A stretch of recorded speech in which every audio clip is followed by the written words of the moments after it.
Hello and welcome to the Walled Garden podcast. My name is Simon Drew, and today I have a conversation for you that I had with none other than Michael Tremblay.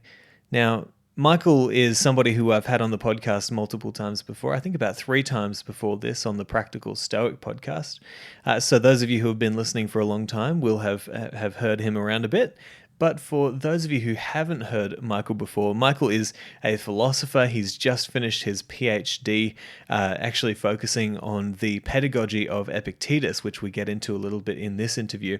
And he's also recently started working with another person who I've had on the podcast before, Caleb Ontiveros. Now, Caleb is the owner of the Stoa Meditation app, which many of you are probably a part of. And so Michael is now teaming up with Caleb and basically putting out some great educational content on there about how you can apply Stoic philosophy to your own life. So Michael is somebody who I've come to know as a friend. He's a really great person, really decent guy, and has a lot of wisdom to offer, a lot of practical wisdom. And so today we just have a conversation about philosophy, wisdom, about a few ideas that we've been thinking about lately, and I think you're going to really enjoy this. So the only other thing that I do want to mention before we dive in is, obviously, many of you will know now, unless you haven't been paying attention, the podcast is now The Walled Garden, and that is linked to my collaboration that I'm doing with Kai Whiting, Sharon LaBelle, and Jacob Bush. And so if you want to find out more, go to thewalledgarden.com. And if you've been listening for a long time and you're keen to jump on the website with us and join in this whole project, then you can use the promotional code Practical Stoic, all uppercase, if you sign in for a caretaker membership. So go check that out. We'd love to see you there. And the other way that you can get involved is up until, I think, December, we are running weekly meetups where we focus on a different topic each week, pertaining to the project of the Walled Garden, really solidifying our whole vision for this project. And so we're having a lot of fun with these meetups. We'd invite you to come along, come and join in, and they're absolutely free to attend. So just go to thewalledgarden.com/events. And there you will find links to where you can register for these meetups. We would really love to see you there and to get your own feedback so that you can contribute to our own direction as well. So without any further ado, I want to present to you my conversation that I had with Michael Tremblay.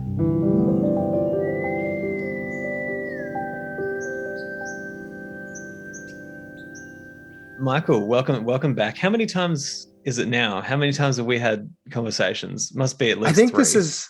I think this is number 4. So hopefully people are still like hearing from me. But I like coming on. So thanks for having me, man. Yeah, what's not to like? Hey, it's I think what's cool about the podcast in general has just been. I had this moment the other night, and I'll tell you about this because I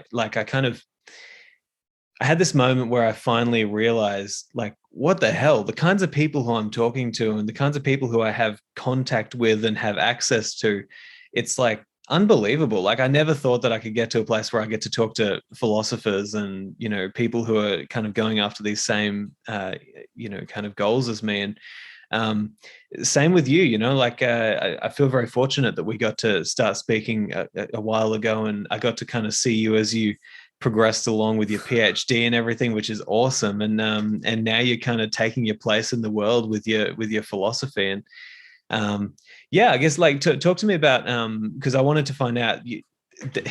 There's this really kind of funny thing that Jordan Peterson talks about, where he kind of mentions that as a university student, you have that moment where the last day of your university, you're still in that kind of walled garden, you might say, where you've got this little place in your culture carved out for you where people recognize that you have some sort of worth as a citizen because you're studying, you're trying to make something of yourself. And here's your block of time locked away where you're just, you can just study and great. But then as soon as you're outside of that, he talks about how it's you can't even get a job at Starbucks. And it's you go from one of the most valued members of society to then jobless and, what do I do with my life? But, you've mentioned to me that, before this conversation that that period of transformation was like a struggle, but also you've luckily found your way into something really good at the moment. Talk to me about that process. What was that like?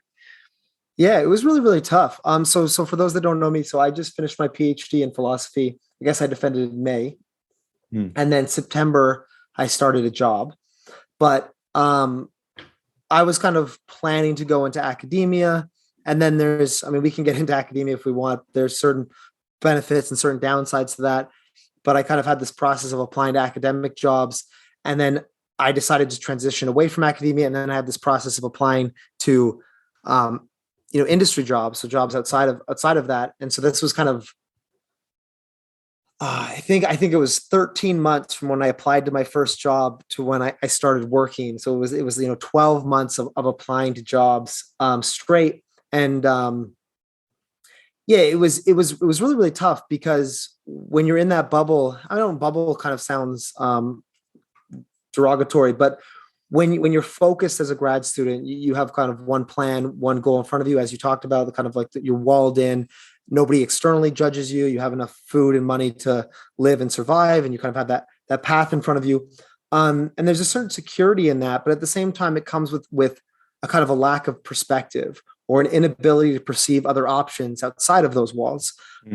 So I think for a lot of graduate students, and I experienced the same thing, there's a lot of anxiety when you want to step outside, because everybody you know and look up to inside there is an expert at that, is an expert at academic philosophy or academics in general. So you end up with not a lot of experience outside, and you end up with not a lot of like role models or perspectives about what kind of opportunities exist outside of academia. So there was just this process of me kind of educating myself and asking this question of, just like what skills has philosophy given me, and what has philosophy revealed to me that I'm actually really interested in, and then trying to kind of map that on and graph that on to industry. I ended up just starting a job as a consultant just 2 months ago now. And that's great, because consulting is about kind of big picture problem solving, conceptual thinking. And it also is about, you get thrown into a new problem and you have to kind of hyper specialize really quickly. So in that way, it's about like research and learning. And, that very similar to what you kind of get out of philosophy of like, here's this new puzzle, here's this person I don't understand anything about, and I'm going to kind of immerse myself in their worldview. Yeah, that too with consulting is there's this kind of paradigm or perspective adopting, because you have to kind of empathize with the people you're working with and these kind of things. So that's kind of what I found. But I don't know, the coolest thing about industry, I think, is, and when I say industry, I just mean basically anything that's not academia, is there's just so many options. So, if you're a professor and you don't like your job, you can basically become a professor somewhere else. But outside of academia, there's endless possibilities for self-transformation. And once I started leaning into that, it became very, very empowering of like, okay, I have so many different avenues and paths to go down. Kind of rambled there, but that's been the last year of my life. No, man, it's awesome. Like, it's just always good to see people who, they put in the effort to go and, get the degrees and, do the work to contribute to their culture in that way. And then you hope that those people get out and find some meaningful work. And that's obviously what's been happening, which is great. And yeah, I mean, like well, actually, I really wanted to ask this. What was your PhD defense like? Because I've obviously never done one, right? But I've heard that they're pretty grueling. Was it pretty wild, or are they pretty? I didn't think it was grueling. I generally find defenses really, really enjoyable, and that's as someone with an experience of two, because I've done my master's and my PhD. Yeah. So one thing is that you're the expert in the room. I mean, for me, there was a bit of an exception because my external was Brad Inwood, who's one of the best living people in Stoicism in the world. So, I mean, he was probably the expert in the room. But other than that, can you just like quickly tell me what was your PhD about? Because I'm pretty sure you've told me this before, but I may have forgotten. Yeah. So the PhD was on Epictetus, who's a Stoic, his education program, basically his pedagogy system. Okay, so cool. Because what you have in the discourses, what Epictetus writes, is you have a series of lectures, but they're not structured like a syllabus would be, for example. So I'm trying to take these lectures, take these conversations he's had with students, and reconstruct them into, okay, well, how did his school work? How did the educational process work? And that was one question. How was the theory structured? And the other question was, what role did training have inside of that? So, there's kind of the lectures, the studying logic, the reading texts, and then there's the practicing, the implementation, and how do those relate to each other? So that was the project, was basically, what is his educational program? How do we understand it? And I think the people have asked that question before, but I think my kind of twist was, what role does training have? So what role does things you do outside of the classroom have in that program? Yeah, we're gonna Which have I to think is dive really into that. Yeah, I really want to dive in, but yeah, go on. Yeah, I kind of cut you off in the middle of talking about and maybe for people who don't know this, like PhD defense, what's it supposed to be? Isn't it basically you're going into the room with your PhD and your job is to defend it against the critics, yeah. yeah, Yeah, I'll talk about it a bit. So what you do basically, so PhD programs differ depending on where you are in the world. So for example, in the United States, they often have 2 years of coursework. In Canada, they have 1 year of coursework. Something like the UK, they have no coursework. But outside of the coursework, what you do is you write a dissertation. And a dissertation is basically a book. So you have, 3 to 5 years, depending on how long it takes to write a book. And the book must make a substantial original contribution to the literature. And what that means is you must say something that nobody else has said before, and you must argue it well. Or you must research something that nobody else has researched before, and you must discover things people haven't discovered before. And the standard of a PhD is that part of the PhD is of publishable quality. And what something means to be publishable in academia is the same thing, which is that an article gets published when it says something that nobody has said before, and other experts read it and say, okay, this was well done. This does contribute something. It's not ripping off somebody else. It's not reinventing the wheel because there's some paper from 1970 you didn't realize existed. So basically what a PhD defense is you write this book and then you go into a room and you have a world expert from somewhere else in the university. A world expert from somewhere else in the world. So Brad Inwood was at Yale. You have your supervisor. You have an internal, which means somebody from a different department, but at the same school as you, and then an internal, which is somebody from the same department. So somebody else from the philosophy department besides my supervisor that was at Queen's where I did my PhD. And then it's 3 hours. So each of these people have read, they've read your dissertation, they've read your book, they have a list of questions, concerns, comments, and they go through all of these and grill you on them. As much as it's fun to hype it up, it really is a collaborative process for a couple of reasons. Is that you're all super nerds, right? Like, what kind of person would be like, I'm one of the few people that has dedicated my life to studying Stoicism, and I'm going to pick on this other person who has dedicated the last 5 years. It's just not that kind of mindset, right? It's like you're collaborating in this process of getting to know the truth. Another thing is that, I have my Brazilian Jiu-Jitsu black belt. I did a lot of martial arts before philosophy, and nobody ever fails martial arts gradings. And the reasons for that is that no coach is ever going to be cruel enough to have you come in for the grading if you're not ready. And that's the same way the dissertation defense works, is that your supervisor says, no, this person's ready. So I think there's been one time in the philosophy department where I came from where somebody failed, and that was somebody who said, I want to defend this. And the supervisor said, you're not ready. And he said, I don't care. I'm going to do it anyway. So in that way, it's kind of like a celebration and an opportunity to discuss it. And the way I like to think about it for everyone else is think about the thing that you're the nerdiest about, if that's like a book, a movie, a hobby, and you get to be in a room with 6 experts on that, and you get to talk about it for 3 hours. It's not really scary. It's exhausting. It's tiring, but it's not scary. I'm sure some cultures and some people have bad experiences, but it wasn't that way for me. It was great. Very fun. Yeah. Oh man. Yeah. I can see how that would be fun, especially if you've worked on this for, so many years, and then, you should probably be ready for it by then. And, and then you can actually, it's almost it seems like almost like a rite of passage, for the academic is, now we're going to initiate you into this world by putting you on our level, and let's discuss this and see if you're up for the challenge. Right. Yeah. Let's discuss it as a peer. Instead of a student.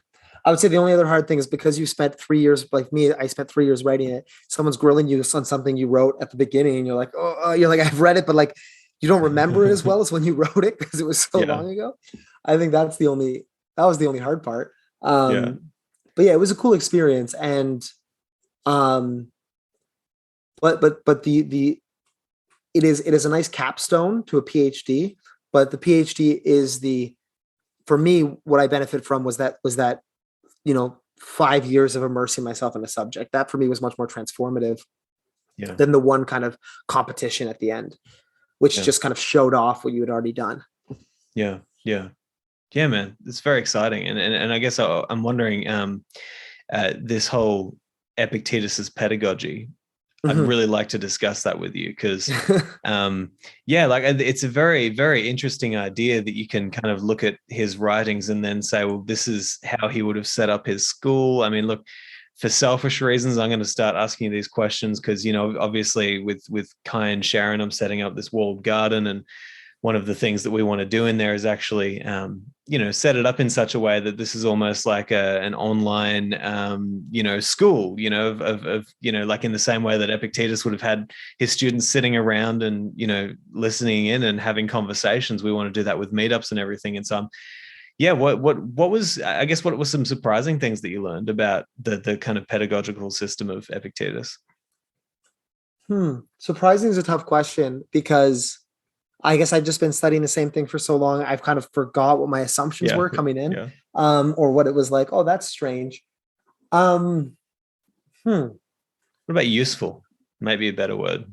Some useful. Things. I mean, useful things is about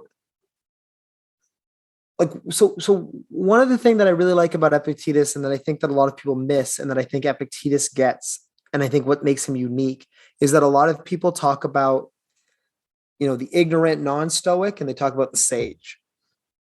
And so much of the discussion exists as one of those things of like, this is what a non-stoic does, and this is what a sage does, as if that's like, we're talking about the person who's like never done a sport in their life. And then we're talking about the decathlon, champion, as if that's like the best way to talk about personal training, which is not, right? Like personal training, self-development is about meeting people where they're at, understanding their current level of progress, and then adapting accordingly. So what I find in Epictetus, and what I like, and what I think he has, because he walked the walk and he got the experience as a teacher, right? Like you can talk about, this is what you need to do from an abstract level, right? You can be like, you need to achieve wisdom to become a great Stoic. And you can write that as the leader of a school, but it's very different to be engaging with people back and forth every day and seeing their failings and understanding the limitations to human psychology and kind of, so Epictetus was very immersed in that. So I think what we find in him is a really good understanding of human failure, human limitations, and incremental human progress. And there's a lot there in that book about taking things slow, about understanding where you're at, about not making false starts, right? So there's this real temptation for students to fall into this kind of egoism about their own intelligence. And you see this, and we all see that. I mean, I was in grad school. I see this, and I am this. We fall into this trap, where it becomes more about, it's a very famous Epictetus line, but it becomes more about showing off how much you know than it becomes about actually internalizing the knowledge. But that is just like, that's just what happens when you're like working with students and you just like see them failing. And Epictetus is very plugged into that. And that's what I really, really like about, his stuff. And that's what I found most helpful. And what comes along with that, even though Epictetus is so tough, is also when there's also a kind of self-forgiveness and a kind of self-compassion that I think a lot of Stoics can miss, and I can miss, and everything about like I think, I don't know if we've mentioned this before, but one of the most worst things you don't want to be is like, once you say, okay, I want to learn Stoicism. I don't want to be angry. I don't want to be extreme in my emotions. Well, then you don't want to be like angry with yourself for getting angry, right? And you don't want to have these kind of these second order feelings.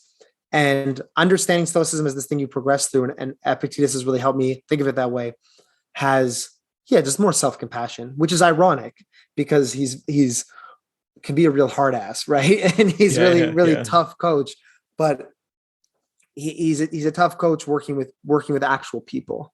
And that's what I still like about him, even after working on stuff for 5 years. Yeah, man. Well, I think that you're exactly right there in terms of the compassionate side of Epictetus. I mean, I have to say, like, I really think that the most important, there's 2 or 3 quotes that I'm often bringing up with my clients from the Stoics. And I find that they are just, there's no depth, there's no bottom to like how much these quotes can help people. one of them is, one of them is actually from Seneca, where he says, that I'm just this patient in the same hospital as you. You're trying to get better, and we're both just. I've kind of used that as a method for my coaching in terms of saying, well, I'm not here to tell you what to do or how do you live your life, but I'm here to have a conversation with you about, this common search for deeper wisdom. And it's in that conversation that we find something better that we can both take away. So that's been really helpful, because I think, it means that it puts me on the same level as everybody and said, like, I'm struggling as well, right? So don't think that I'm going to give you any extra wisdom here. We're just going to talk, right? But also, like, from Epictetus's standpoint, yeah, he says, self-scrutiny applied with self-kindness, is the antidote to a lot of these issues that we're trying to solve through philosophy. And man, the number of people who I work with who it's like, that's the biggest thing they need is self-kindness. The biggest thing that I help them with is like, just learn how to treat yourself as if you're, kind of worth taking care of, or as if you're, like you're a struggling human being like the rest of us. And I love that about Epictetus's stuff, because it's like, it's so necessary. And I think you can make, psychological arguments for why it's absolutely the case that we need to not forgive ourselves in that, like, oh, I'm just fine the way I am and that's all good. No, because that's not actually being kind to yourself, right? That's just being like, that's just being weak, and that's not learning how to actually scrutinize. But to scrutinize means to give yourself a little bit of leeway, right? And to also to point out where you're failing, but also to point out that you're a fallible human being, And yeah. So yeah, I really like that about his method. I don't know, what else did you discover? Well, just going on that. Sorry, if I can go back No, please, to that, 'cause I really like the idea of just like, there's this idea of like living in accordance with nature, understanding your nature, like, and that involves forgiveness and compassion, and like with your own fallibility, the same way we want to forgive others, right? And we want to be kind to others. This kind of self-kindness is super, super important. Well, one other thing that I was thinking of, so now the second part is, you asked what is another thing that I like about Epictetus, or I learned about Epictetus. Another thing that I really resonate with as an athlete, and that's what I've been kind of focusing on lately, is his use of athletic metaphor and his comparison of philosophy to sport. Because I was just thinking, because you just used Seneca in the hospital saying we're both patients, and scrutiny and compassion, I think it was the antidote, and those are both medical metaphors, right? And the Stoics love the medical metaphors. So like, we're sick and we're trying to cure ourselves of this illness, of this vice. And then Epictetus, there's value to that, but then that's also framing things negatively, right? Of like, I'm sick and I'm trying to like cut away this disease. And so Epictetus also uses that because it's very common in Stoicism, but he also talks about this like kind of athletic metaphor, which I really like. Because there's the way of like, I'm trying to remove the badness. And then this athletic metaphor is like, no, I'm trying to cultivate this greatness. I'm trying to pursue and move towards Olympic glory and Olympic victory. That is, being virtuous and doing the right thing. Like that's my Olympic games that I'm competing for. And another thing I like about this, which comes back to the self-compassion, is that competition is like an iterative process.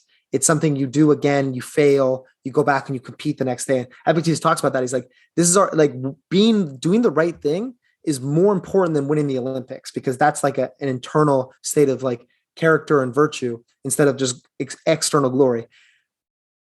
So we have the Olympic Games whenever we try to do the right thing. We have access to that great competition and that glory. But unlike those athletes, we get to compete. If we fail, we get to compete again tomorrow. We can always keep practicing and always keep going. And so I think that goes back to the self-forgiveness, where it's this iterative process of like, you're going to fail, but you got to like pick yourself off the dirt and go again and keep pursuing that greatness. So I really, I'm just an athlete. I'm biased. I really, really resonated with that kind of discussion of metaphor about this self-cultivation, self-transformation, this pursuit of your own greatness.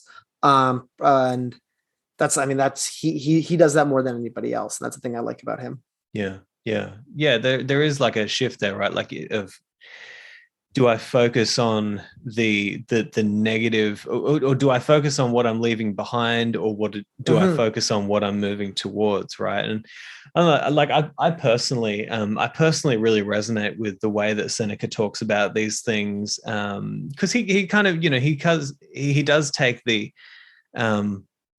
his metaphor is, illness of the soul, and Mhm. something about that, something about that really resonates with me, because I think that so many of the issues that we deal with today can come down to that definition of illness of the soul. Even incorrect judgments, incorrect aims. Even like Marcus Aurelius said, he said, that the soul becomes dyed with the color of its thoughts. It's like, there's this part of us that is, whether you call it the psyche, whether you call it the mind, the soul, whatever, um, it can become sick from time to time when you start falling into these really bad habits. And I think that this idea, but then Seneca focuses even more on the cure, and that's what I like. Is we can cure the soul of our ailments, and it's kind of this kind of medical analogy. I really like that, because I think, for me personally, I think it helps to have more ways to learn how to diagnose myself, and to look within and to say, like, yeah, like I am a little bit sick in this area, and I need, and what do you do? The question is, like, I think that sort of thing would be negative if we stopped at you're sick. But when you have something that is sick, you don't just stop there and be like, well, you're sick, and so away with you, disgust and all that sort of stuff. No, you say, okay, well, let's nourish it, let's nurture it back to health. Let's give it the medicine that it needs, and the medicine is to be found through philosophy. And I think, again, I'm going to bring up Jordan Peterson, because he said something that just completely shifted my perspective on this, right? And it finally put a bunch of information together. He did a whole lecture where he was talking about how he believes that lack of virtue literally makes people sick, right? And I think that there are great arguments to be made from that. And so philosophy, in a way, is a way of bringing a little bit more virtue into our lives that can cure us of, the soul's ailments. I don't know. What do you think of that? I really like the medical metaphor. I want to say I wasn't judging that. There's Oh, a yeah, reason yeah, it's a reason it's super popular. yeah, Um, and as you said, I don't think it's negative. If it was just like kind of yeah. shaming, like you're there's something wrong with you. You have like, But you so have many this. people fall into that habit in Stoicism, right? Like, so many people fall into the depths of that shame and guilt, Yeah, or, no, yeah, like judgment, and, it's like, tough. yeah. And I find, especially men as well, it's very easy for them to fall into those Mhm. really harsh, judgmental patterns. I don't know. Like, have you found that with yourself, or? I mean, a bit. I haven't found it too bad. Mostly, mostly Stoicism has helped me. Yeah, yeah, I think that you can. I think maybe at the start, like everybody else, you kind of go through this period where, like, wow, my response to things are up to me. And so it's my responsibility and it's my fault if I feel bad. Oh, I feel bad. it's a lot of I've pressure. Yeah. failed. Yeah, it's a lot of pressure for like every single. It's like, whoa, calm down. So maybe there's like a bit of that at the start as you kind of wrestling with it. But once you get to understand Stoicism more, and you understand that it's like not saying that it's not saying that a beginner should be able to handle every moment perfectly virtuously. It's saying the exact opposite. Um, that's why you need so much training and progress and work to become virtuous. That's helped me really forgive myself, because pre-philosophy, pre-stoicism, I think I had a lot of shame about emotion, which is that I didn't, I thought that emotions were like this kind of irrational, animalistic part of me. And it's like, why can't I feel the way I want to feel? Like, what's wrong with me? And then, so Stoicism really helped actually like remove this kind of like shame and self frustration, I would say. I don't think I ever got to a point of hatred, because it was like, well, these emotions are like a part of the way that I relate to the world, part of the way that I think about things, and they're Mm. my responsibility to cultivate. And I have control over them, or at least like responsibility to develop them and change them over time. So that really, really helped. Speaking to that previous point, I mean, I think you gave a really interesting point about, lack of virtue literally makes you sick. Like, we want to be looking, I mean, I think health is a really interesting concept. I don't want to nerd out too much, but we spend the entire time talking about what health is, what that even means. But at the very least, we certainly agree we want health to be holistic, right? We want health to be a relationship between, to include the relationship between the mind and the body. Yeah. Somebody's a serial killer but has like, a six-pack is not the person. It's not like we don't say, wow, that's a very healthy, great human being. And vice versa, right? If I think there's definite value to cultivation of the body in a certain degree of health, even if you're working on your character, physical health, I should say. But yeah, I mean, it's very clear to me that a lack of moderation, an inability to be, I don't know, courageous or wise, or any of these kind of lacking any of these virtues is going to have specific physical implications. And these things are related. And I suppose the real insight there, or maybe I'm speaking for you, but maybe one of the insights Pearson's bringing up is that people don't talk or think enough about this relationship. This relationship is very clearly there. I don't think anybody would argue against that once you said, like, look, if you have character problems, that's going to affect your physical health in a variety of ways. But it's just relating that, like making that attention, breaking down this dichotomy, I suppose, between the body and the mind is a good direction to go. Yeah.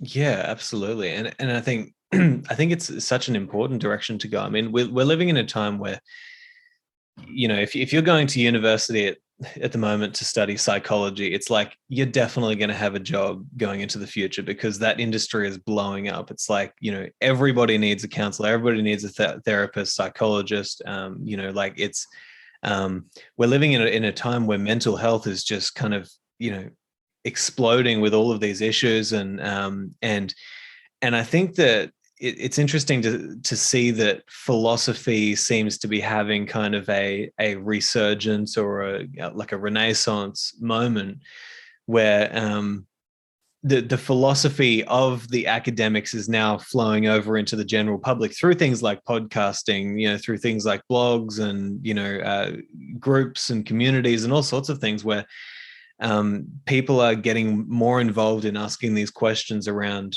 Here's what I've been interested in is, like, I think a huge part of what we're all doing here, if we're doing anything with this seeking philosophy and bringing it to the public audience, is seeing which words we may have left to the wayside but need to be rediscovered in terms of their real meaning for us. Things like wisdom, like, do we discuss wisdom enough these days? Like, I remember growing up in church, and I'll tell you that, the topic of deeper wisdom and, living in a meaningful, righteous way and all this sort of stuff, it's like that was discussed every single week. And so you go there and you get your source of philosophy and wisdom and, and theology and all this sort of stuff. And so we're talking about deeply meaningful topics.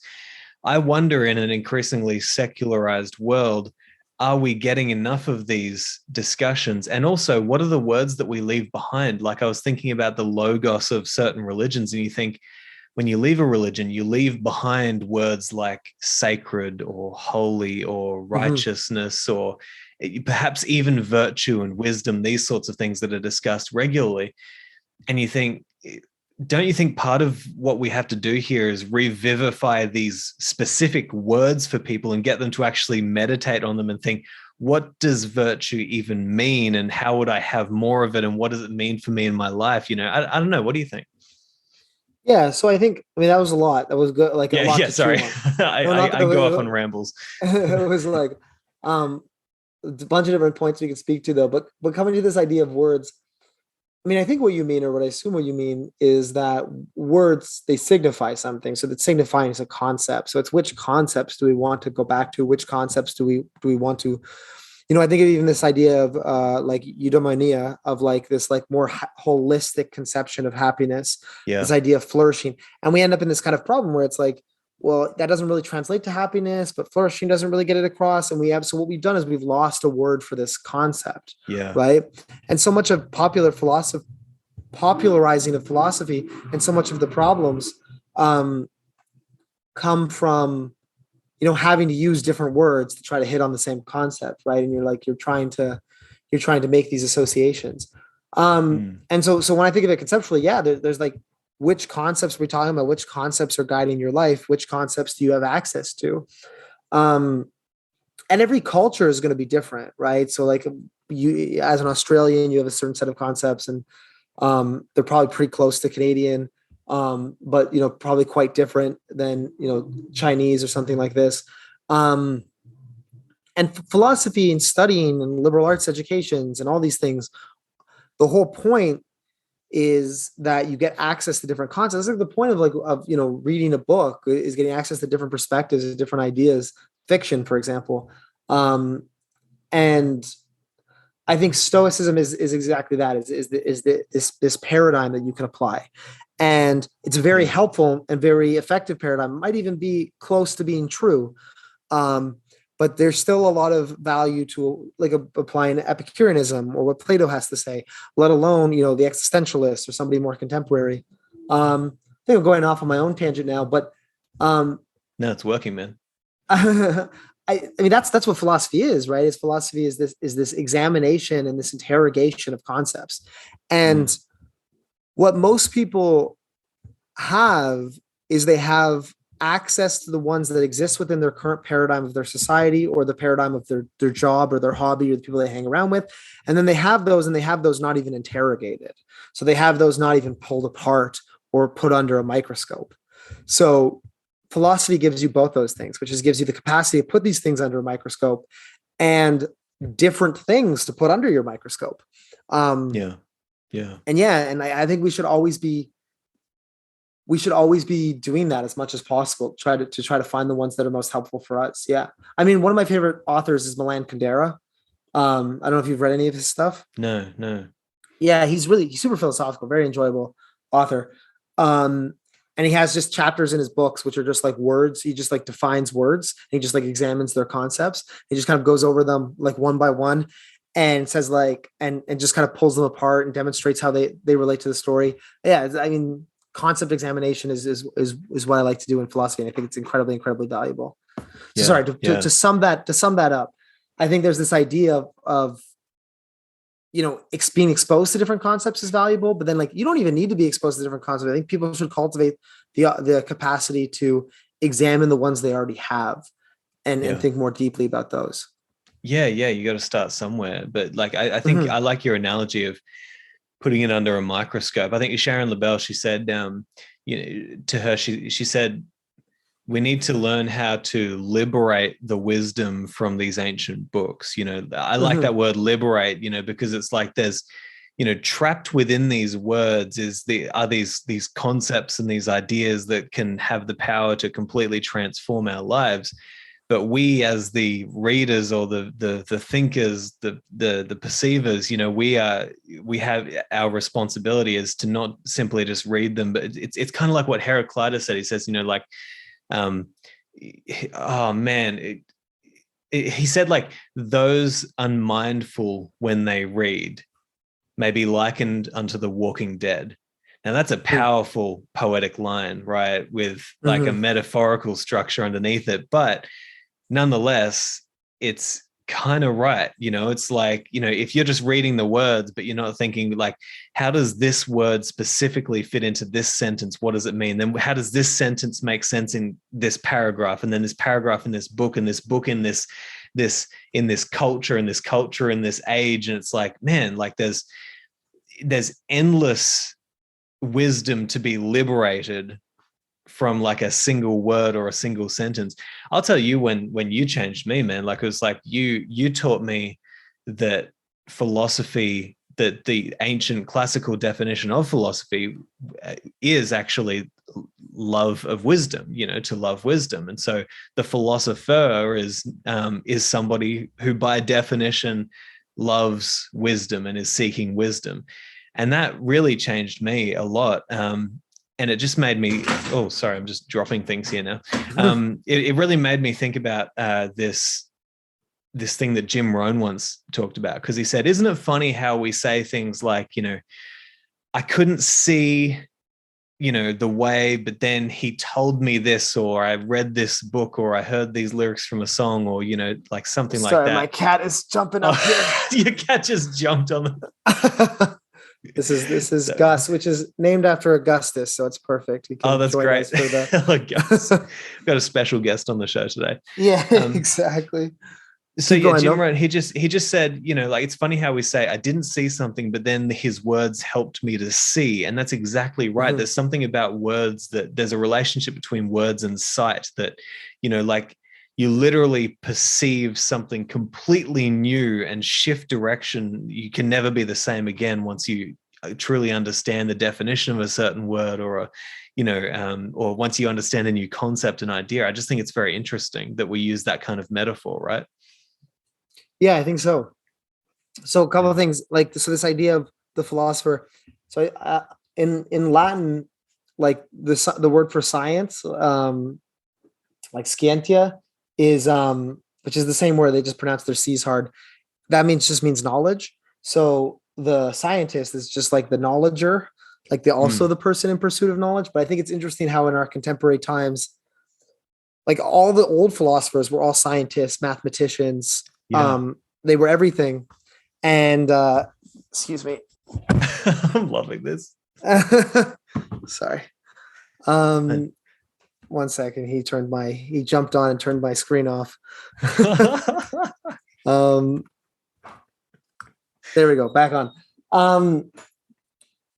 Yeah. So the scientist, now we think of the person pursuing knowledge as the person who is a scientist, and we kind of limit the capacity to believe we can know things to, like, the physical world, where philosophers in the day, they had that things that we would call science now, and then they were also doing these things that we now relegate to kind of like the arts, which is just this understanding of more ambiguous things about how to live, how to structure yourself, the nature of the world beyond the physical realm. So I think that's interesting. I think that's interesting that this concept of philosopher, I think, has been, like, transformed and taken on by scientists. But in that transformation, we've lost that second part of it, the part that you're kind of talking about, which is like seeing the way, and this paradigm transformation, but about concepts that don't relate to the physical world and things like this. Yeah, I think that paradigm shifting is super, super important. And so this is probably one of the main values to studying ancient philosophy, is that you're now being asked to do an incredibly empathetic activity, right? Which is to imagine yourself in the shoes of somebody who is a human being. So in some ways is exposed to some fundamental truths, and in some way relates to the world the same as you, but you're also asking to relate to somebody with an entirely different, irreconcilably different conception of the way the world is, and an understanding of even most basic terminology and words. So that empathetic skill, which is what I was talking about before with, even reading fiction, right? Even watching a TV show, practicing that empathetic skill, that capacity, because that's what a paradigm shift is to assume a novel perspective, to assume a perspective that was beyond your capacity to access previously. Right? As opposed to just like learning a new piece of information. Me learning a new piece of information, it's not a paradigm shift. Me changing the way I perceive things, putting on a new lens, new glasses, whatever you want the metaphor to be. So that's basically what you're asked to do when you're doing ancient philosophy. I don't think ancient philosophy has a monopoly on knowledge. I don't think the ancient philosophers are necessarily better than contemporary philosophers. I mean, maybe in some ways I prefer the way they approach philosophy as a way of life, but certainly very smart people doing philosophy today. But what you get there is you get this exercise, and like, I'm going to adopt a new perspective about the way the world is. And that's right. Like, you'd rather talk to the person who has 100 new concepts to show you than talk to the person from our time who has 5 to show you. And so you get to have those conversations when you read Stoics and when you read ancient philosophers. And that's really, really cool, really valuable. Interesting that you say you get to have those kinds of conversations when you read the ancient Stoics, because that's exactly what it is, right? I've even been thinking about this with my series on Seneca, because I'll just press record and, start reading a few lines from Seneca and then kind of discuss my own thoughts about what he's saying and add some stuff. And it's like, yeah, I'm literally having a conversation with Seneca's ideas, even though I'm not saying, hey, Seneca, how are you today? Like I'm wrestling with it. And I think that that's the right way to conceptualize it. When you're reading, you should be having a conversation. You should be thinking, like, what do I think about this? What do I say about this? And being open enough, as you would in another conversation, hopefully, to say, well, maybe I'm wrong, maybe I'm right. Let's put our ideas up against each other and see if there's anything true in here, I really, really like this. And I'm going to go back. I'm not as much of an expert in Hannah Arendt as I am in Stoicism. So forgive me if I butcher this, if we have any Arendt scholars listening to this. But Okay. Hannah Arendt, do you know Hannah Arendt? No, I don't. Trust me, I'm not nearly as well read as what people might think I am. Like, and that might also be presumptuous. Maybe people think I'm an idiot that's not well read. So I'm sorry if it was presumptuous, but yeah, go on.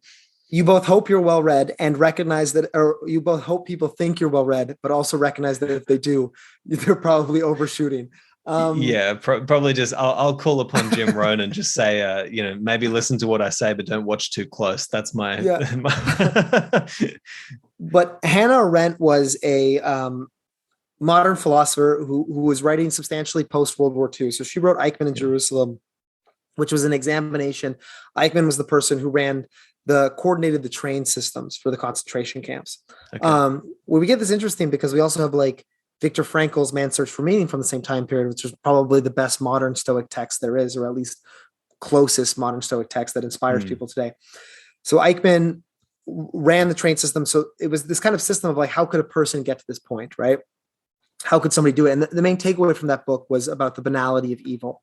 And what she means is that we think of evil as something brilliant and creative, but evil is not that. Evil is the lack of thought. Evil is the following orders. Evil is the simplicity, the caricatures, the stereotypes, the lack of dynamic thought, right? The rule following. In this way, it's very basic. Also very scary because we're all capable of it. We're all capable of being simple in that way and not philosophical, which she would take as the opposite. But coming back to that, the really thing I liked about that book is she talked about dialogue, right? Which is you're having this conversation between two people. Dialogue is the thinking is a dialogue with yourself, in that when you think, you have to entertain opposite positions, right? You have to contemplate options and weigh them up and consider them. And so what a dialogue is it requires a separation. You can't have unity with dialogue. So when you're thinking, you can't act, because act requires, okay, there's option A, there's option B, that's dialogue, that's thought. Okay, I'm going to pick option A. That's unity, that's action. And so for her, she said, like, unity and action is the realm of the political. The political says, this is the way that things are, this is what you should do. And also in the realm of the political is propaganda. And what separates propaganda from art is that propaganda says the way the world is. Whereas art, Milan Kundera also talks a lot about this, the person I was referencing earlier. Art emphasizes ambiguity, different options, potential. Mystery. Right? Yeah. Mystery. So where I was connecting this to is that Socrates literally, engages people and forces them into a dialogue about concepts. So you have somebody acting around, they walk around, they go, I know what it means to be a good person. I know what it means to be happy. And they're in action, right? They're in unity. And he forces literally through a dialogue, thinking, separation, possibility, contemplation. And so philosophy is that. And there's this kind of joke about, that's why philosophers are so like bad at doing things, right? So like we're just because they're always in the world of mystery. Right? They're always in the world of like, well, how can I know that that's the right thing to do? How can I act upon that? And that's why Socrates is killed by the Athenian state, right? Because his project is antithetical to politics, right? He's killed by the state, the politicians, the people who want simplicity, and he's accused of corrupting the youth because he's making them question their ideas and their thoughts. And I always thought that was a really, really, I can't remember exactly how I got on that train of thought, but or what the point was that spurred that. But this idea of Oh, we were talking about dialogues. Yes. Mm. And coming back to the Stoics, like they're literally writing in dialogues, right? Like Epictetus doesn't have to write like this. Seneca doesn't have to write like this. They're doing it for a reason, right? And they're doing it for a reason to get you to engage in dialogue. And what is dialogue but the contemplation of opposite perspectives, the engaging in an empathetic act, as opposed to arguing. Arguing is probably like political, and you're trying to push over somebody, but dialogue is empathy. I'm trying to actually understand and incorporate what they have of positive value. And I thought that is a really interesting way of thinking about politics.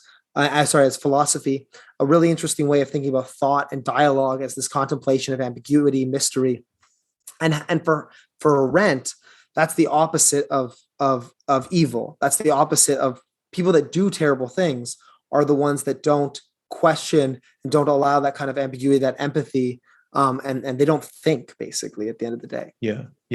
Okay. I really want to continue this line of thinking, because this is fascinating. This is touching a lot on, and you're helping me to see different things about something that I've been trying to figure out lately. Even like you look at Marcus Aurelius's writings, for example, and I talked about this with Robert. Oh my gosh. Oh crap. I need to get this right. Robin Waterfield. That's it. Just did the new translation of Marcus Aurelius' Meditations. I talked about with him saying, it appears to me that, Marcus Aurelius's writings almost fit more into the category of like wisdom poetry or mystical poetry that you might find by somebody like Heraclitus, right? That kind of short form, little bursts of thinking. And I've been spending a lot of time lately, or it's just been on my mind, this idea, like, what is it about these ancient texts that seems to me to be so much more, what's the right word?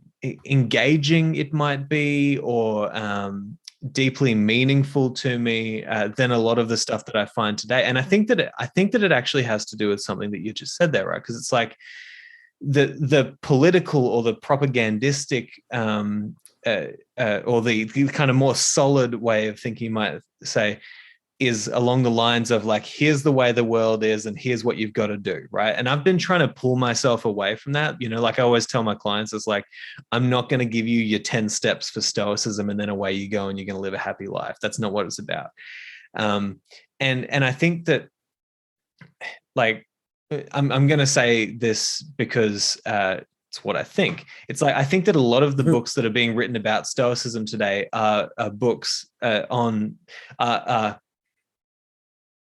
works of philosophical history, as in they're looking back and they're saying, what are the ideas that the Stoics thought? Okay, here's exactly the 10 steps for how the Stoics thought about the world, or, here's exactly what the Stoics thought, and here, take this away. But what the Stoics were doing, like Seneca, like you say, he's having a dialogue. He's like opening up questions. He's like, yeah, he says at times like, this is how it is and this is how it is. But ultimately, I think that the way that they spoke about these things was, to me, the closest I've got to an answer that makes sense to me, that there was soul in their writing. Like they were in their soul and they were like looking around. It's like you go up there and you think, what's going on up here? And you start to make some assumptions and you put it down on paper. And I don't know, like to me, it just seems like there was something about their writing that they had that really gets you to think and open up your mind in a different way, so that you don't have to be an adherent to a dogmatic philosophy or an ideology, but you're engaging in the process of philosophy, which is to love and seek wisdom. I don't know. What do you think? Like, I might be wrong, but yeah. No, I think that's great. I think this idea of engaging in philosophy, I don't think, if we think of philosophy as the examination of concepts, I mean, there's a lot of different ways you conceptualize it, but I'm going to be okay to just say that, like, certainly one way to think of philosophy is active thinking, right? Is that I am like in the act of truth pursuing, concept questioning, self-clarification. And I think this is this interesting thing of like, it can feel sometimes, if you read a textbook or attend a lecture, that you're not doing philosophy, you're learning about philosophy, as you said, like historical. Yeah. And I think I never thought of it that way, but I think that's a profound distinction that you're onto here, where when you're reading a text and you begin engaging in dialogue or thought with this author, you're doing philosophy. When you're when you're reading somebody list the 10 steps, you're learning about somebody else who's done philosophy, right? And I think that's a valuable difference. I think you're dead on there, because these people were also not, Plato has dialogues, right? The very start of philosophy is like Socrates pulling people off the street, and then Plato writing about Socrates pulling people off the street. Like philosophy was Western philosophy, at least, was built on dialogue, was built on conversation, and the Stoics are picking up that tradition, and they're doing it for a reason. Plato didn't write that way. It's harder to write that way than it is for Plato to write down, oh, here are the 5 things that I want you to know. So why is he making this? Why is he writing this like complicated book instead of just getting it down? I think you're hitting on it, because when you read a dialogue, you're doing philosophy, or you're at least reading about other people doing philosophy. Where sometimes if you read a text that becomes inert, you're just, exactly. I already said that, but I think that's brilliant.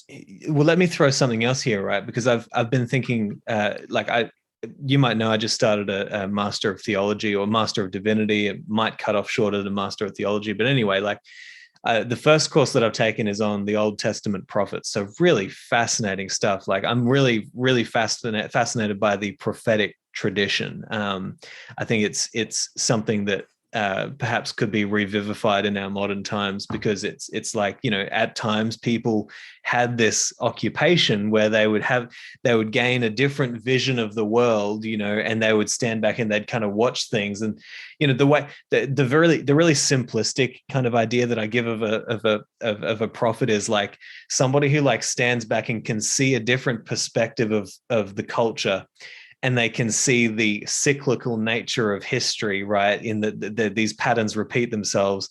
And then they can say, okay, I'm seeing you guys doing a whole bunch of things that we've seen like in the last 100 years. And it's like, if you don't stop, going against the fundamentals of reality here, you're going to get crushed. And so that's going to leave that information with you, but one of the things that I learned about prophets was you had the professional prophets, who were the ones in the temples doing the ordinances, the ones doing all the rituals and stuff like that. They were usually pretty close to the kings. And so they'd just tell the kings what they wanted to hear. And you're going to go and win this battle, good on you, and that sort of thing. But then you had the occupational prophets.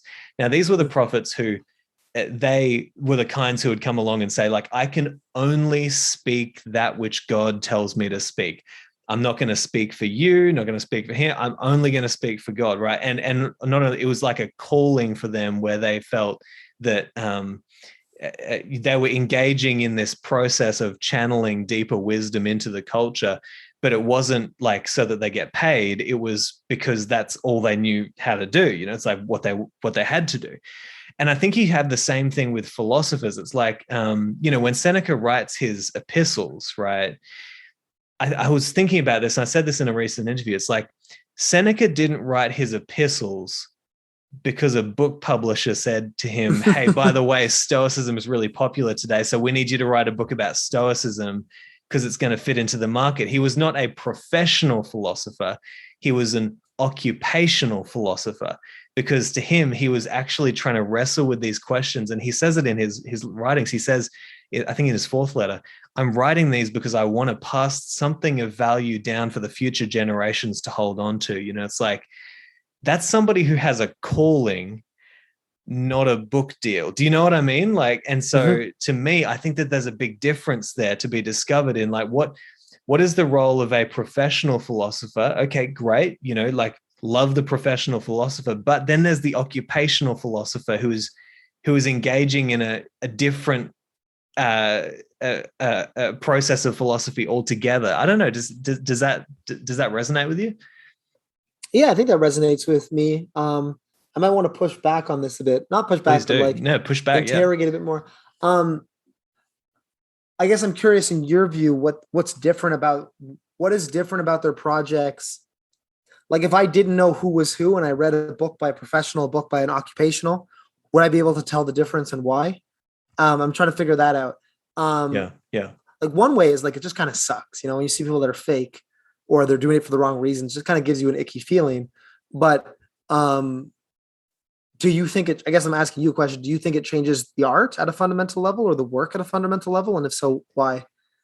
Well, I think it's a question of aims, right? Like, okay, so let's say you've got two philosophers, right?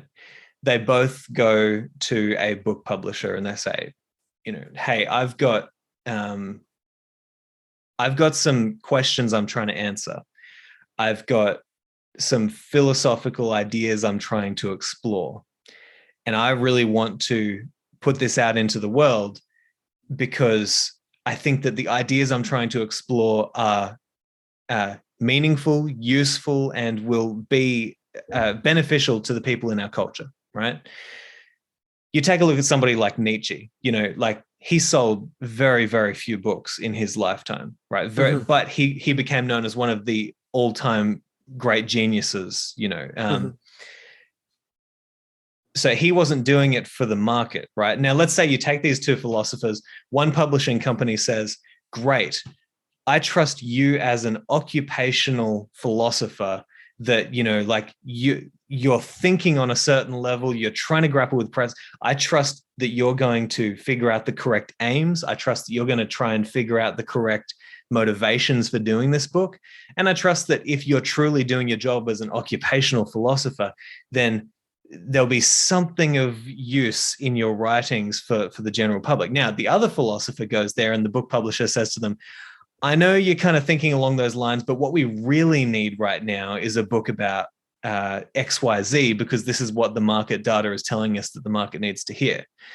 Now, if that philosopher decides to say, okay, well, I'll push this stuff aside, and what I'll do is I'll write the book that you want me to write, that to me seems more like the professional philosopher, because they're doing it for the professional aims, as in like what might you say, to further their career through a deal that is they're not okay. They're not setting the terms of their debate. The market is setting the terms of their thinking and their debate, and the publisher is setting the terms of their thinking and debate. Whereas nobody set the terms of like Jung's thinking and debate. He set the terms. Nobody set the terms of Nietzsche's thinking and debate. Like he set that. Do you know what I mean? So I'm trying to draw the distinction between those two worlds. Yeah. So I guess like one way you could frame this is you could say, I was thinking maybe two ways in which, because I'm interested not just in the intention, but in the output, right? Like why is the output different? Why is somebody doing this for the right reason? Why do they make better philosophy? Or they do better philosophy. And I from that I got two things. Is one, I think that like good philosophy is going to be true in some sort of or at least important, or hit upon something important in some sort of atemporal sense. Yeah.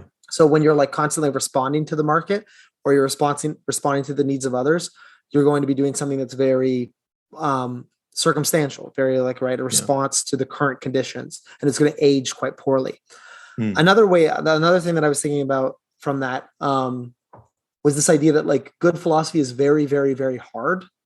So you're going to need a combination of skill and passion. Yeah. And as soon as you move away from what you're best at and care the most about, you just can't hit that 10 out of 10 anymore, because now you're not, as you said, you're not setting your terms. You're writing in response to something. So I think that might be it. Is I think that like the best works must be things that are done for the right reasons, because they must be what follows out of the person naturally, rather than what follows out of them to like meet a goal, perhaps.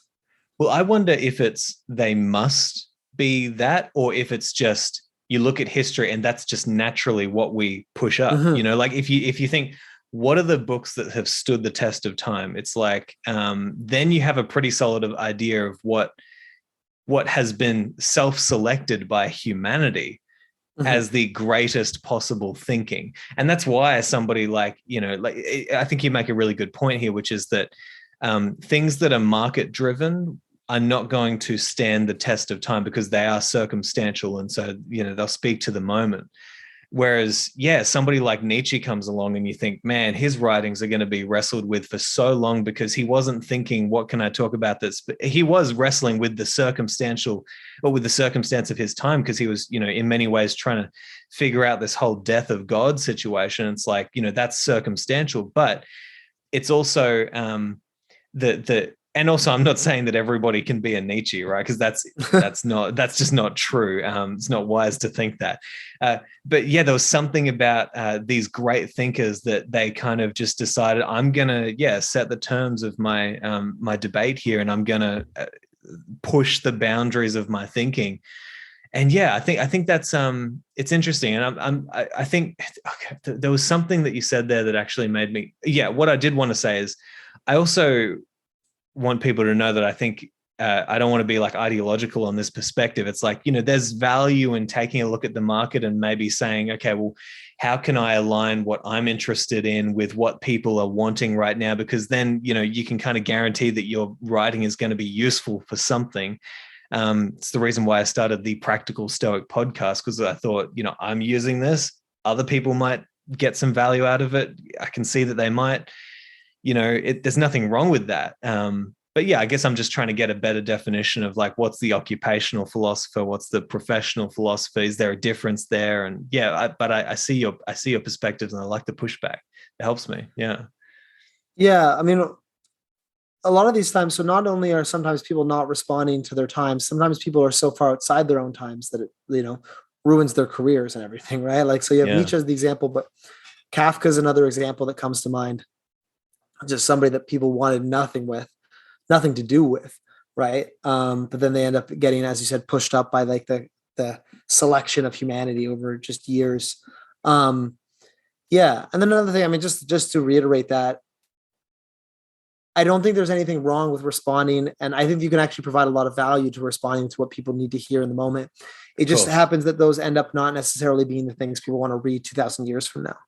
Those are, and you don't have to write everything with the aim to be like, I'm going to be the Seneca, the Nietzsche. But I guess we're just kind of interrogating the nature of like the really, really the best of the best and what kind of separates them. I think that's fair. I think that is a good criteria that tends to be the case. Yeah, and I certainly think that the more you try to be another thing, like let me try and be a Nietzsche, or let me try and be a Seneca, it's like, it doesn't work. It's interesting. I've found that with myself, like the times when I write the best stuff, the stuff that I read back and I think like, yeah, that's actually like it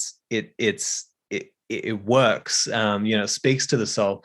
Is those moments where I try to get out of the way and just see how I write. Not try to be anything else. And it's funny, like things come like I've always wanted to write epistles like Seneca, and then it's finally starting to come through now that I find myself going in that epistle direction. But it's not because I'm saying like I want to write like Seneca. It's because just naturally, like the ideas are catching up with my inspiration and it's finally pouring out there. It's interesting. But yeah, like I think it's necessary just to write exactly how you write. And then I also kind of fall into the category of Fran Lebowitz. Do you know Fran Lebowitz by any chance? Or no? She's like this Jewish New York writer, like just this she's so funny and she's so right most of the time. But one of the things that she says is, she talks about how there's a lot of books out there but not a lot of writers. And in the same way that I believe Epictetus, he said, like, hey, writers write, like, and like you have to learn what you are in this grand scheme of the cosmos, and then you do that, and so did you ever have like that moment where you kind of really knew like, yeah, philosophy is the direction that like I feel really deeply engaged in, and this is the thing I'm going to wrestle with? Was there a moment for you where you just felt as though like it was just perfectly aligned with who you are? Yeah, I think most people who find their passion, especially if it's an intellectual passion or an intellectual community, understand that something's missing or something's off. And then it's not necessarily inspiration as much as it is being comfortable, being like, oh, I finally, you found your tribe, or I found my group of people who kind of share these kind of ideas. I was just kind of, Socrates is annoying. People don't like Socrates for a reason. I was always kind of annoying. And then like frustrated that other people weren't also interested in like asking these kind of questions. And I don't mean that in like a, obviously I grew up with a lot of very smart people, but there's just this kind of inability to drop stuff that comes with philosophy, or this like focus on like, there is often outside of philosophy this focus on good enough, like, okay, I'm gonna forget, there's this philosopher who has a metaphor of philosophy as like plumbing, right? And so it's conceptual plumbing. Oh, I really should remember this. It's a female philosopher, maybe Mary Midgley. And so it's like, if you have a good, if philosophy's done its job, you have good conceptual plumbing, you don't notice it, right? And it's just, you kind of notice something when a leak happens. And then the philosopher's got to come in and they got to solve the conceptual problem. They got to fix the leak and they kind of leave again. But to go with that, there's this view in plumbing of like good enough. I guess I kind of mixing my metaphors here, but there's this view in everything else of like good enough. And what I was interested in was like, well, not good enough. Like what is the case? What is true there? What is right there? Not I have this idea of like hard work, or I have this idea of virtue that suffices in my day, or like I have enough of an idea of the person I want to be that I can go about in my day to day and it's good enough. It's like, no, like what do I really want to be? What do I really value? And that kind of next level. But I went to grad school. I mean, my big moment was, I can remember reading at a bookstore. I was in university. I wasn't liking my psychology degree. And I was thinking about maybe switching into something else, maybe philosophy, because I really liked my elective. And I went to a bookstore and I got the book Plato and a Platypus Walk into the Bar. Have you read this one? No, I haven't. It sounds great. Telling philosophy through jokes. And I just sat down and read like half the books, and I just like had fun.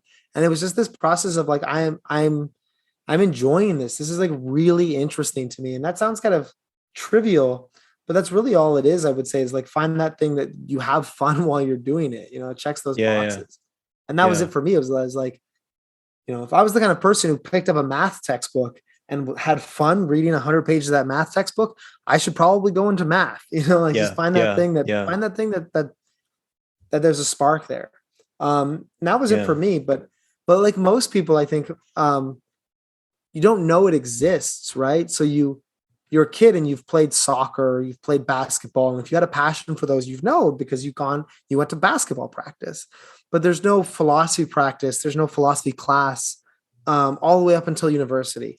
So for me, the moment was obvious, or the moment, maybe not obvious, but it was easy to find once I had somebody in front of me being like, this is philosophy, try it, see if you like it. And I was like, oh, I do like this. I mean, some more, please.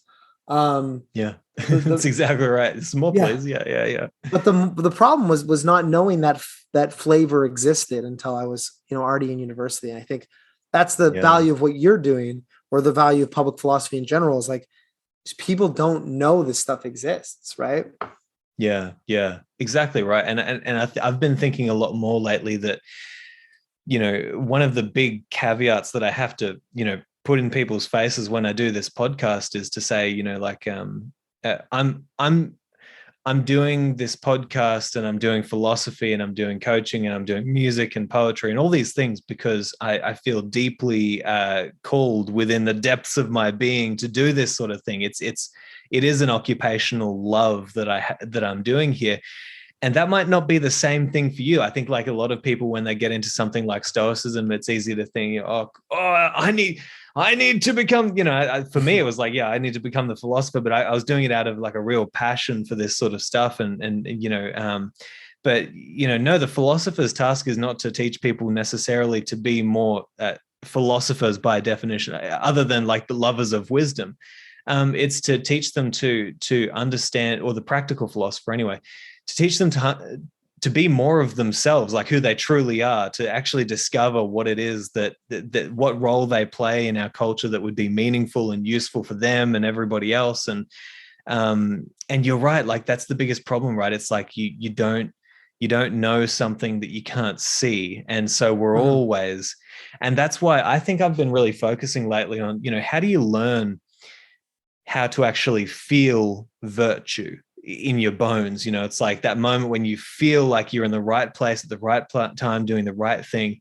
Because if you can learn how to feel that, then you can kind of look back at your life and you can think, when are those moments when I was doing something where I was fully engaged, not necessarily intellectually as in like, I think I was definitely there, it's like, no, it's like in your body, you felt completely alive doing that thing. And if you can learn what that is, then you can start to put the pieces together and say, oh, maybe all these things point towards this direction for me now. And I think it's kind of an open question how good things could get if people decided to stop looking without and blaming the world for all the issues and everything like that, but actually looking within and saying,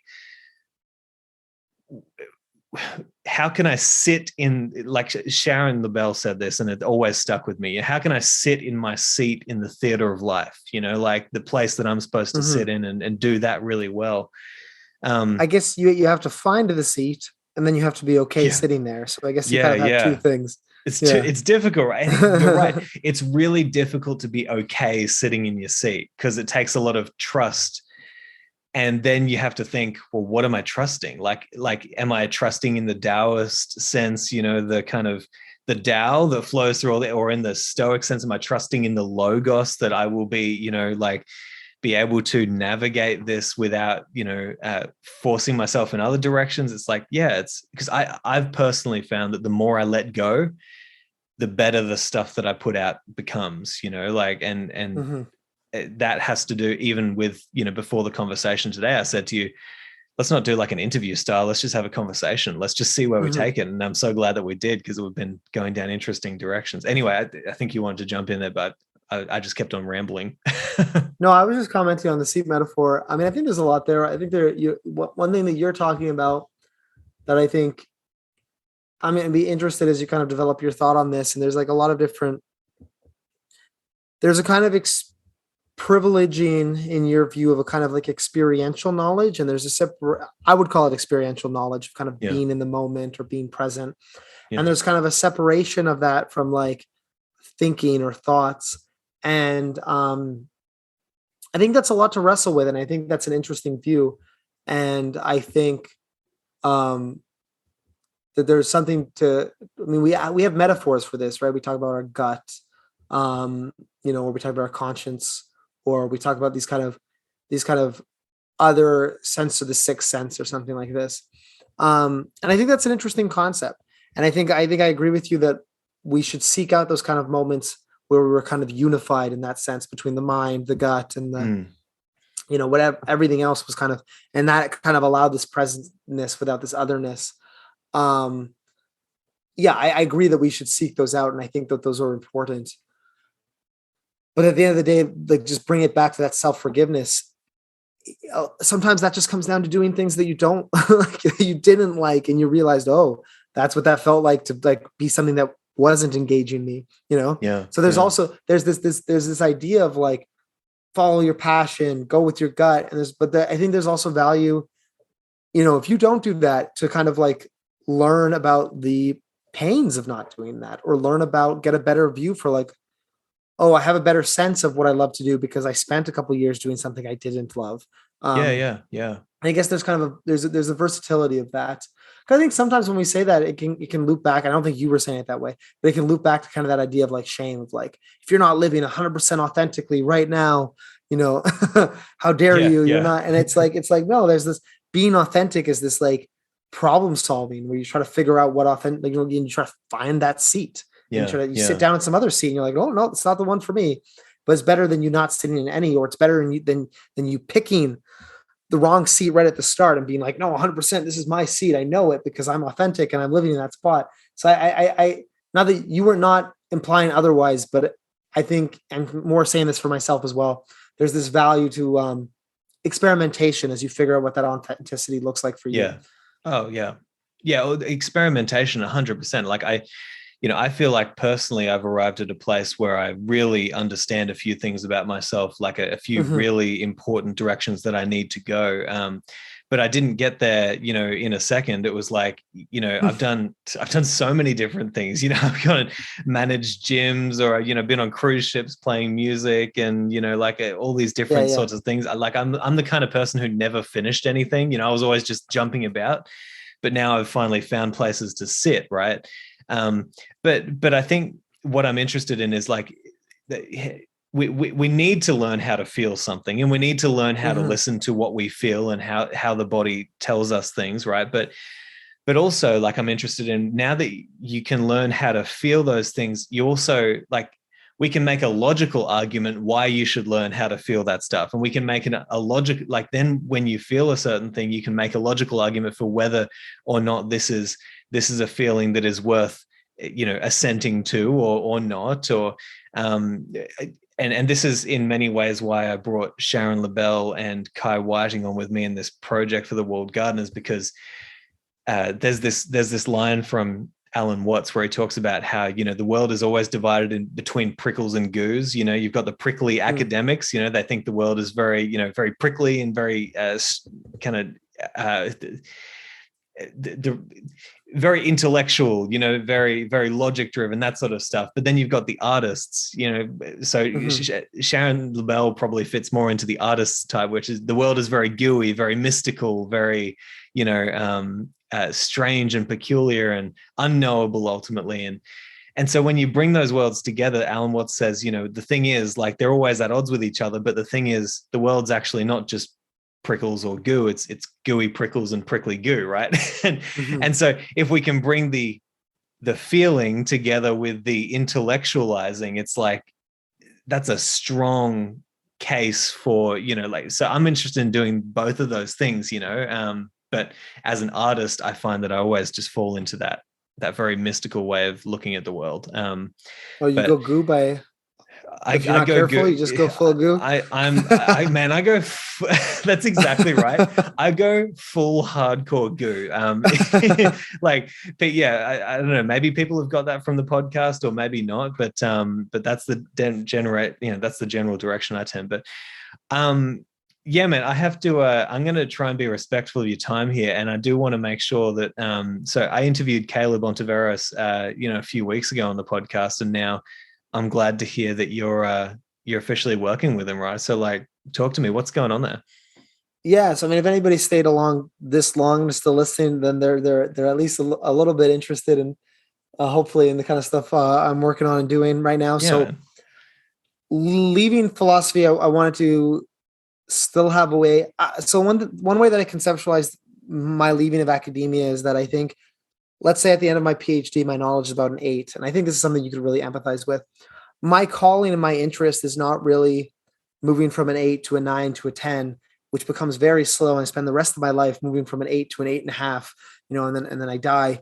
I want to take that 8, that, like, my understanding of Stoicism, and help other people who are still learning, right? Help them kind of navigate Yeah, with the work that I've put in. And that's kind of where my passion is. Like, I've gotten good yeah, enough that I feel comfortable guiding people at least through this part, yeah, Um, and so what I wanted to do after leaving academia was still be involved in the Stoic community and still be involved in helping people learn about and practice philosophy.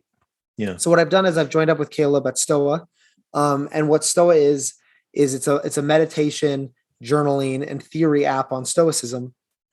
But the point is, kind of what we were talking about with that app is, I want to give people an opportunity. I mean, it relates exactly what we're talking about. I want to give people an opportunity to do philosophy, yeah, right? So much of what you're doing is you kind of sit and you're reading about philosophy, and we want to help people do philosophy. So the way the app is structured is it has, daily meditations along with a bunch of other meditations based on theme, meditation courses for you to practice.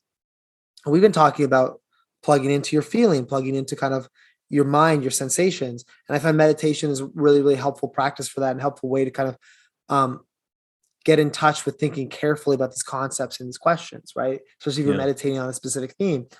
And then other than that, you don't want to just meditate. You want to use that in a Stoic framework, in a Stoic context. So we also have theory. We also have conversations with experts. So we have a conversation with you on Stoa, talking about the work that you do. And so it's a collections of resources to help people practice.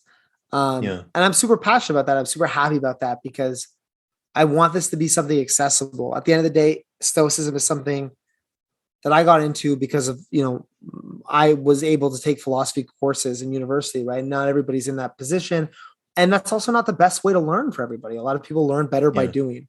So we're trying to provide that. And I think it's a good project, and I would love for people to try it out. And we would also love to hear feedback and engage in the community, because at the end of the day, we're trying to make the best app possible and the best way to help people learn.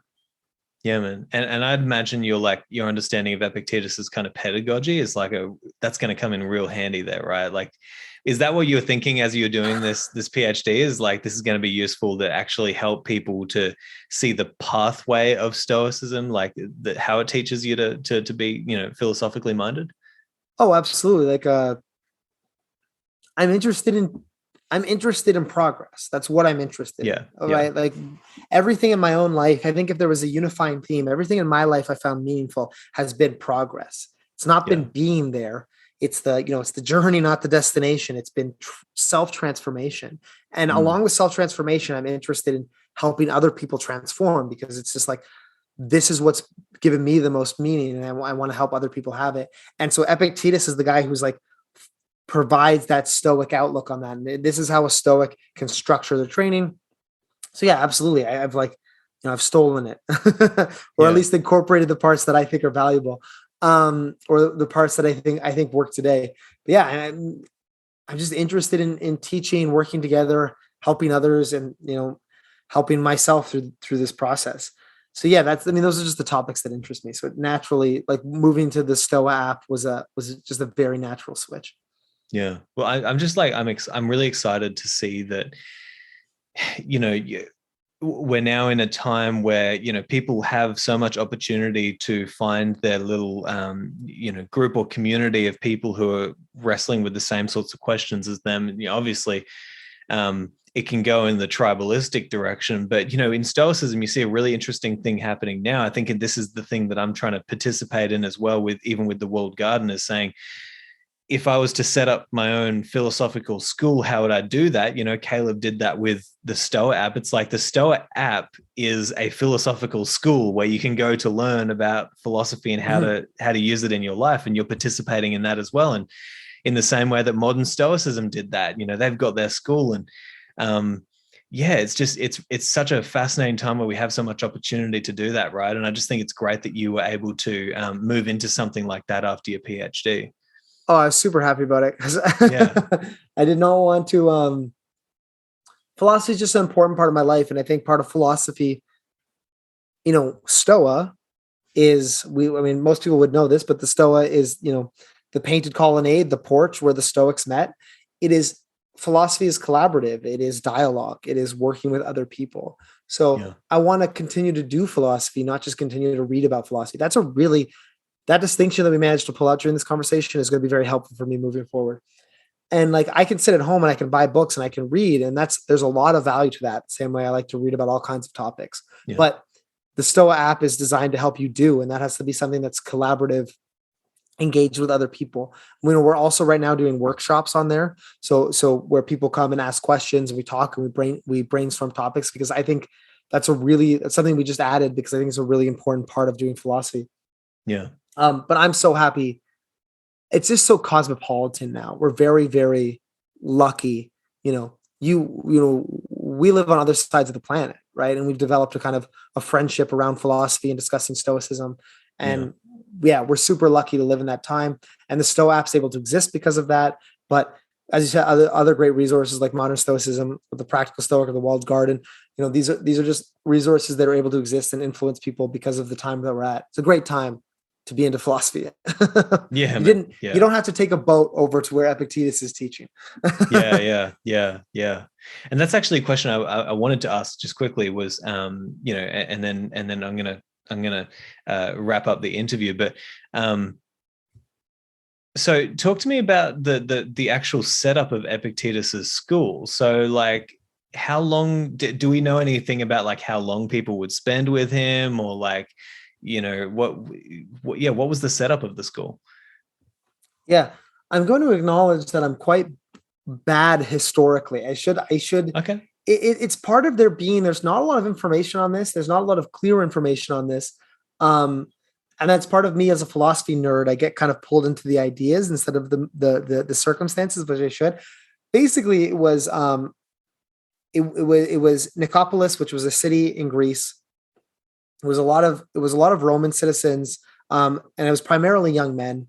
Um, I don't know off the top of my head, but my assumption is it would be like a period of years. It would be an extended period of time. They're not coming there for a Mm. week or two crash course. Perhaps a year or longer. But it was primarily young men at the end of their education who were then going to enter into roles in politics or higher up roles, Yeah, okay. receiving a Stoic education. Mm. Um, and it was we talk a lot about the practice, but there was also like an extensive what we would consider kind of a liberal arts education where there's Yeah. thorough reading texts, there is learning how to do formal logic, there is writing papers, or at least composing your thoughts about a piece that you've done. So there Mm. was that whole academic part. And then there was engaging in these like difficult conversations with each other and with Epictetus. Um, but yeah, it was, similar to someone who goes off to school, right, and comes back. It's the same kind Yeah. of model. So Yeah. you'd be a young person, you'd leave home, you'd engage in this, and then you'd come back, and hopefully you take the best parts of it. I'm sure some people left it. I'm sure some people changed their mind or thought it was baloney. But it was kind of this, because it was isolated. It was this immersion for these people, right? Who would leave their area. They wouldn't go back to their normal homes, right? They would stay there and learn, and then Yeah. leave. Yeah.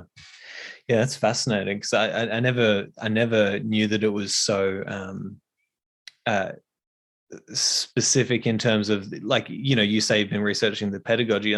My perception of Epictetus was always just, that here's a guy who's sitting around in a round circle sort of thing and talking to his students, and like we'll be, giving a certain sermon for today and then a certain one tomorrow. But I never thought that it was as, as structured as what you're saying here. Yes, like logic classes, Yeah. readings, assignments, things like this. I mean, it was very similar to like a university It's very education. interesting. Yeah. Um, no, there's still quite a bit.